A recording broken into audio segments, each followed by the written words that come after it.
ನಮಸ್ಕಾರ. ವರ್ಷಾ ನ್ಯೂಸ್ 24/7ಗೆ ಸ್ವಾಗತ. ನಾನು ರಿಚಾ ವಿವಿ. ಧಾರವಾಡದ ಬಿಜೆಪಿ ಮುಖಂಡ ಯೋಗೇಶ್ ಗೌಡ ಕೊಲೆ ಪ್ರಕರಣದಲ್ಲಿ ಜೀವಾವಧಿ ಶಿಕ್ಷೆಗೆ ಗುರಿಯಾಗಿರುವ ವಿನಯ್ ಕುಲಕರ್ಣಿ ಅವರಿಗೆ ಜಾಮೀನು ಮಂಜೂರು ಮಾಡಿ ಹೈಕೋರ್ಟ್ ಮಹತ್ವದ ಆದೇಶ ನೀಡಿದೆ. ಯೋಗೇಶ್ ಗೌಡ ಕೊಲೆ ಪ್ರಕರಣದಲ್ಲಿ ತಮಗೆ ವಿಧಿಸಿರುವ ಶಿಕ್ಷೆಗೆ ತಡೆ ಕೋರಿ ವಿನಯ್ ಕುಲಕರ್ಣಿ ಹೈಕೋರ್ಟ್ಗೆ ಮೇಲ್ಮನವಿ ಸಲ್ಲಿಸಿದರು.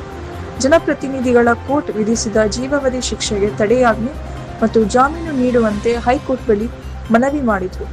ವಾದ ವಿವಾದ ಆಲಿಸಿದ ನ್ಯಾಯಮೂರ್ತಿ ಬಸವರಾಜ್ ಹಾಗೂ ಮೊಹಮ್ಮದ್ ನವಾಜ್ ಅವರ ವಿಭಾಗೀಯ ಪೀಠವು ಇಂದು ಮಹತ್ವದ ತೀರ್ಪು ನೀಡಿದ್ದು, ವಿನಯ್ ಕುಲಕರ್ಣಿ ಅವರಿಗೆ ವಿಧಿಸಿದ ಜೀವಾವಧಿ ಶಿಕ್ಷೆಗೆ ಹೈಕೋರ್ಟ್ ತಡೆ ನೀಡಿದೆ.